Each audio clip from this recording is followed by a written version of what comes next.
उससे सबसे और सभी पिता तुल्य बुजुर्ग नौजवान साथी, मेरी माताएं, मेरी बहनें, जब भी कोई चुनाव आता है, जब भी ठीक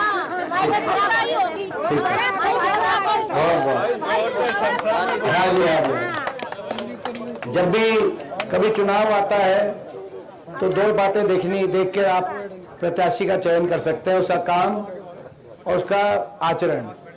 जब आपने यहाँ मुझको अवसर दिया था तो आपको याद होगा, जो हो सकता था अपने गांव के लिए और पूरे कोसली हलके के लिए दिन रात आपके बीच में रहकर मैंने प्रयास किया था कि अपने गांव के और कोसली हलके काम हो।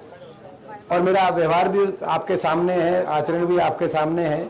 और जो मौजूदा जो प्रत्याशी हैं भाजपा के, उनका भी आपने देखा होगा, 5 साल में उन्होंने कोई अपने क्षेत्र में कोई 5 साल में ना तो क्षेत्र का कोई विकास कार्य किया, और ज्यादातर गांव में वो धन्यवादी दौरा के लिए भी उनको आने का टाइम नहीं मिला 5 साल में।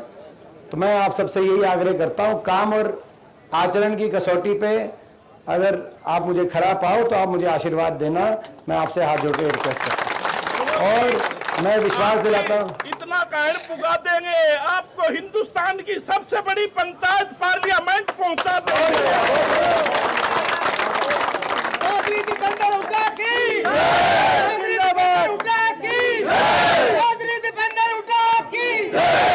और मैं विश्वास दिलाता हूं, आपका जो आशीर्वाद है, आपका आशीर्वाद खाली हाथ नहीं जाएगा।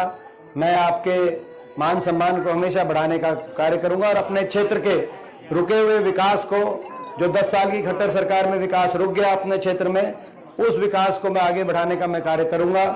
पिछली बार कोसली में हमारा जो फोकस था, जब हमारा मौका आपने दिया था, उस समय शिक्षा के क्षेत्र में कोसली में हमने प्रयास किया। पूरे विधानसभा क्षेत्र में 95 उस समय स्कूल अपग्रेड हुए हमारे समय में, और 18 college, ITI, engineering college, regional centre और यूनिवर्सिटीज, वीरपुर वाली, महेंद्रगढ़ वाली, अपने कोसली और आसपास 18 उच्च शिक्षा के संस्थान बने।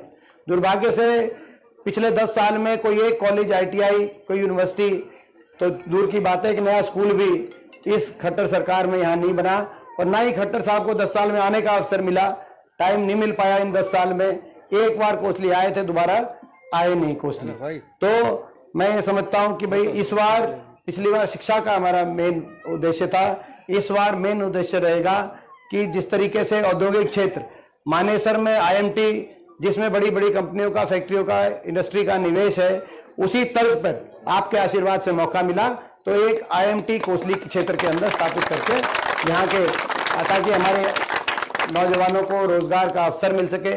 बाकी आपको सारी बात पता है, मेरे को आपको बताने की जरूरत नहीं है। आज हर आदमी बीजेपी, हाँ जी, बीजेपी से आज सारे इतने दुखी हो गए। 10 साल की खट्टर सरकार इतनी फेल सरकार साबित हुई। आज देश में सबसे ज्यादा बेरोजगारी हरियाणा में हो गई, हर घर में पढ़े लिखे बच्चे रोजगार नहीं मिल रहा। आज महंगाई की मार, हर घर पे ऐसी गरीब आदमी की सारी स्कीम्स बंद कर दी, गरीब के 100-100 गज के प्लॉट की, और गरीब के मकान जो आते थे, ये दोनों योजनाओं को समाप्त कर दिया। केवल कागजों में, IDO में, पोर्टलों में गरीब आदमी को उलझा दिया इस सरकार ने। हर वर्ग पे इस सरकार, पूरे कर्मचारियों पे लाठीचार्ज हुआ, ओल्ड पेंशन स्कीम पे। हर वर्ग इतना नाराज हो गया इस सरकार से कि आप देख रहे हैं कि जहां पे किस तरीके से। और आज तो आपने देखा होगा, कल जो बीजेपी के 3 विधायकों ने उनसे समर्थन वापस लेकर कांग्रेस को समर्थन दे दिया चुनाव के बीच में। इसका आप देखें, यानी कि ये सरकार आज केवल 42 MLO पे खड़ी है। ये सरकार अल्पमत में आ गई है। हम ये मांग करते राष्ट्रपति शासन लागू हो। ये अल्पमत, ये सरकार कोई हम नहीं गिरा रहे, ये जनता गिरा रही है। ये और वहां के विधायक आए हैं, करनाल के विधायक, जहां से जो है खट्टर साहब चुनाव लड़ रहे हैं, एक करनाल से हैं, एक कुरुक्षेत्र से है, एक अपना भिवानी दादरी से एक हमारे विधायक हैं। तो कहने का मतलब, वहां करनाल तक के विधायक जब भाग के और कांग्रेस में आके समर्थन दे रहे हो बीजेपी से, तो आपका अंदाजा लगाओ। हमारा साथ रंग सिंगारी लाएगा, विधानसभा के चुनाव में भूपेंद्र सिंह हुड्डा चीफ मिनिस्टर बन जाएगा।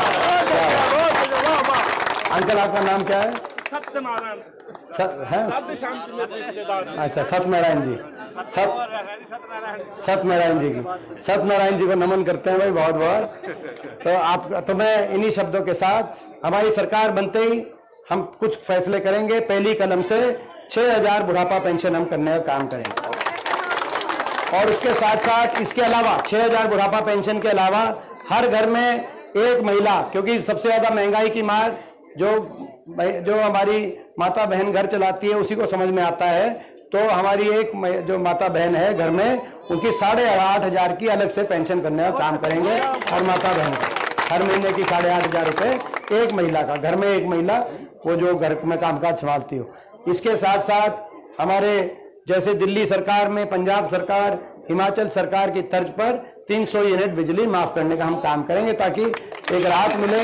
किसान को एमएसपी की गारंटी दिलवाने का, कर्मचारी को ओल्ड पेंशन स्कीम दिलवाने का, एससी समाज के हमारे सारे परिवारों को और हमारे जो है गरीब परिवारों को 100-100 गज के प्लॉट के, और जिनको मकान की जरूरत है उनके मकान की स्कीम इंदिरा गांधी जी के नाम से शुरू करके इंदिरा आवास योजना में 3.5 लाख की आर्थिक मदद दिलवाने का हम काम करेंगे।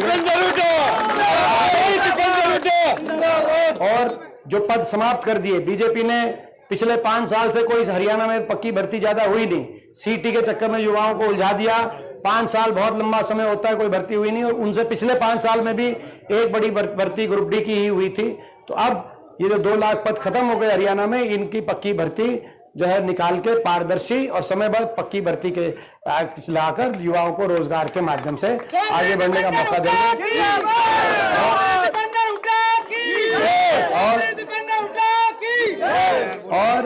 और अपनी जो ये फौज की जो भर्ती आई है, अग्निपथ योजना, हमारा ये कांग्रेस पार्टी का मैनिफेस्टो है, अग्निपथ योजना जाएगी और फौज की पक्की भर्ती आएगी। तो ये सारी हमारी बातें हैं, इन बातों को लेकर आगे बढ़ेंगे।